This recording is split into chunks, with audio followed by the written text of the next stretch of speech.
Chapter 28. He also ran into Angelique, the Swiss girl from the Eiffel Tower, who was coming from the other direction. "Ouch!" she said. "Be careful, monsieur." "Oh, it is you, Monsieur Poonlop." Mr. Poonlop apologised for bumping into her, and then he said hello and asked how she was. Angelique said she was fine, but Mr. Poonlop was worried when she saw she was holding a small piece of black card like the man who chased him out of chapter 27. But she didn't seem to have any scissors, so he asked her what it all was. "What is that piece of black card?" he asked. "A man with a piece like that was chasing me, waving scissors and calling me silly and wet." "Oh no, Monsieur Poonlop," laughed Angelique. "That was a man trying to make your silhouette. He wants only to cut the shape of your head in the card. Look." And she showed Mr. Poonlop her piece of card, which looked just like her face from the side. Mr. Poonlop felt a bit silly. He also muttered something about authors who ought to write things people say more clearly. Even Angelique knew who he meant. But be fair, her author speaks French, so it was easier for her. Anyway, when Mr. Poonlop told her all about the poor man running after him, cutting a very messy shape out of his card, she laughed again. "It is a good job you do not have to look like the picture he is making," she said, "or you would now be a funny squiggly shape and I would not recognise you." Mr. Poonlop laughed too, though he thought that was a very strange idea. "At least I've had some exercise," he said, "and I've been lucky to meet you again, and now I am where Marcel told me I would see the wonderful views of Paris." So they stood with their backs to the big white church, but the view was not quite what Mr. Poonlop had expected. "It seems Paris is sort of, he began. "Sort of what?" asked Angelique. "Well, sort of purple," he answered, "with yellow banana shapes." "Oh no, Monsieur Poonlop," exclaimed Angelique in surprise. "We cannot see Paris from here because there seems to be a large balloon in the way." And she was right. Tied down on the steps below them was a huge balloon. A crowd of people had already gathered round it. They were watching two men in brightly coloured outfits who were decorating the large basket beneath it with ribbons and bananas. One of the men looked up and saw Mr. Poonlop. He waved and called out, "I think maybe you are Petit Monsieur Poonlop who has come to Paris by mistake." He was absolutely right, and Mr. Poonlop told him so. "I saw you from the boat trip in chapter 16, said the man, skipping nimbly up the steps. "It is a pleasure to meet you. My name is Charles." "Hello, Charles," said Mr. Poonlop. "Please, you must call me Robert," said the man. Mr. Poonlop did not want to make a habit of looking confused, but he did so again. "There is no need to make a habit of looking confused, Monsieur Poonlop," said the man. "My last name is Charles. I am Robert Charles. The man in the basket is my twin brother. His name is Charles." "Charles Charles?" asked Mr. Poonlop. "Exactly," said Robert Charles. "We are Charles and Robert Charles, the brothers Charles. We are the great-great-great-great-great-great-grandsons of Jacques-Alexandre César Charles, the famous French scientist who invented gas." Mr. Poonlop thought gas had always existed, but he was too polite to say anything, and he thought it would be too boring if I told you all about French scientists from 200 years ago, and I'd probably get it all wrong again, so I won't. Robert Charles continued, "And with this gas, he made the first flight in a gassy balloon. And next week, we are having the anniversary of his endings, so we will go up in a balloon just like his, except ours is a bit more purple, because that is your author's favourite colour. Would you like to inspect it? It would be an honour for us both." Mr. Poonlop said he'd be delighted, introduced Angelique, ate a packet of biscuits, played a jolly tune on a small guitar, jumped up and down 3 times, and carved a model of the balloon out of a bar of soap. Actually, he only did 2 of those things, but I got carried away. Mr. Poonlop said I ought to get carried away. What he did do was go down the steps to say hello to Charles and looking at the balloon. After all, he knew he could get to the station at any time, and I would have a train waiting for him. "Would you and your friend like to look inside our basket, Monsieur Poonlop?" asked Charles. Mr. Poonlop said yes, and he and Angelique climbed the little stairs and jumped inside. It was certainly a very comfy basket with plenty of room. There were cushions, a small wine rack, even cartons of Furtleberry juice, and a hamper full of sandwiches. Charles asked his guests if they would like to help tying on the ribbons and bananas. "The ribbons, they are red, white and blue for the flag of Franceland and for the Great Britain also," explained Robert Charles from outside the basket. "And the bananas?" asked Angelique. "Why are they?" "Because I like bananas," answered Charles. "He likes them very much," confirmed his brother. "In fact, he has the largest collection of bananas in the whole of Franceland." Mr. Poonlop smiled.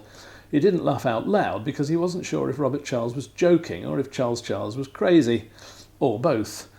But he started to tie bananas to the basket anyway.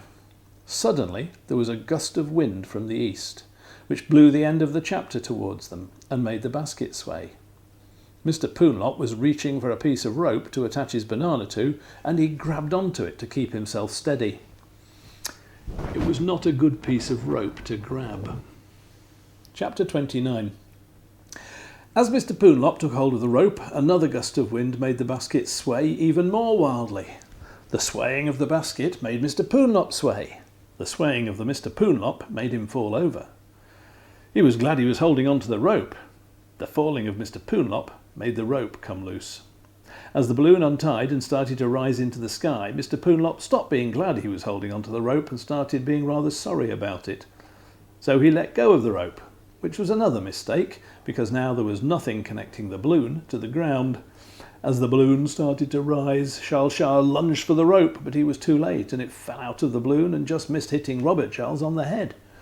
Charles was not happy, because he even dropped one of his bananas over the side.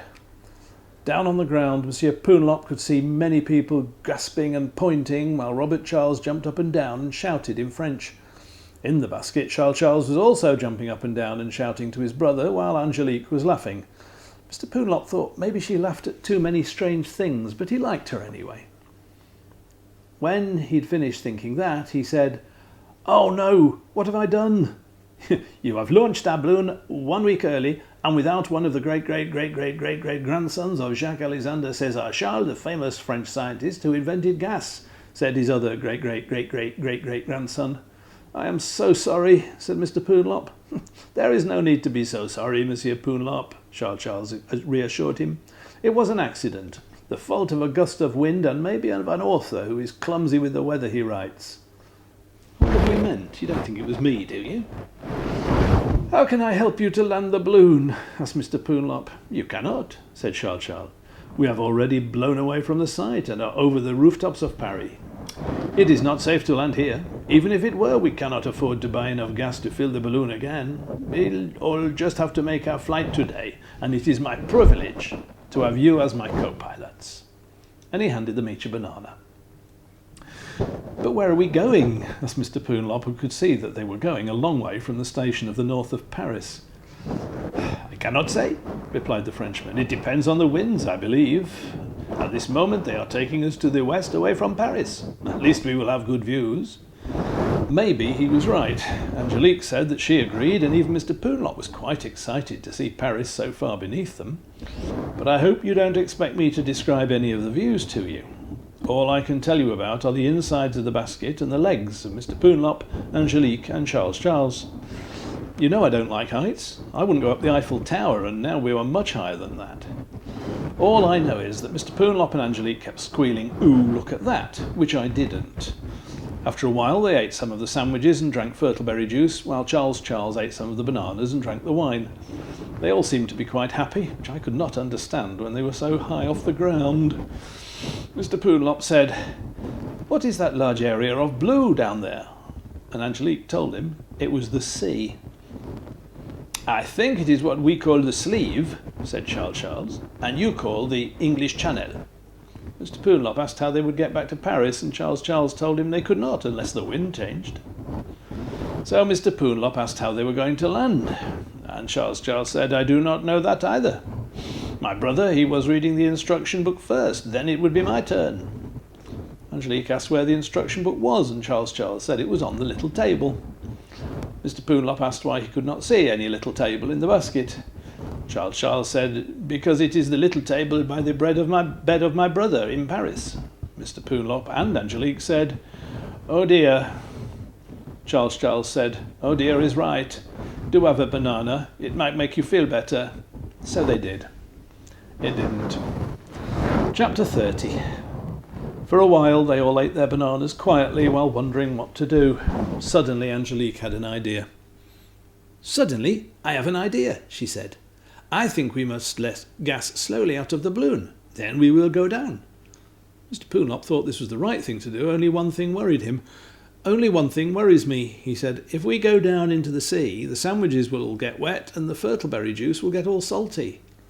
"Oui," said Charles, "but we are not over the sea any more. Look." Angelique looked. Mr. Poonlop looked.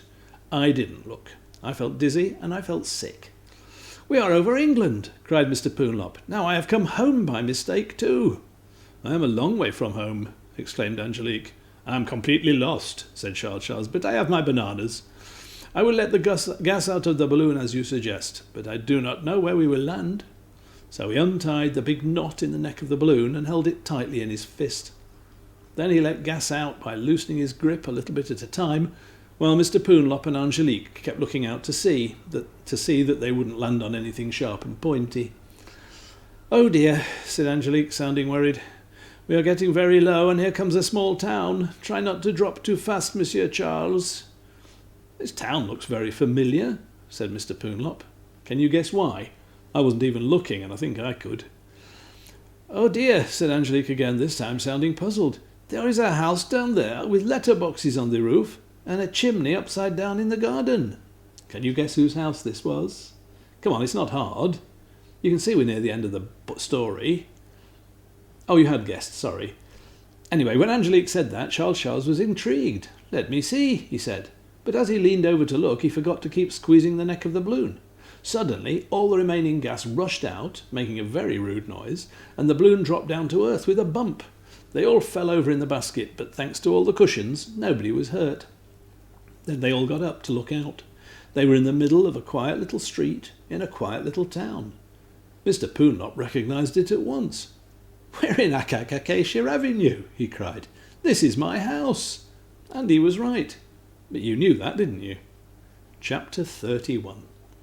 Little Mr. Poonlop, Angelique and Charles climbed out of the basket, stuffed the deflated balloon into it and moved it out of the middle of Acacia Avenue and safely into Mr. Poonlop's front garden.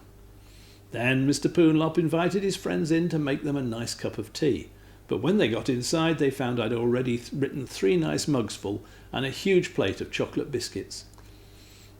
Yes, thank you, I had recovered from the scary journey, but in future I will try to avoid writing anything about Mr. Poonlop that takes him far off the ground.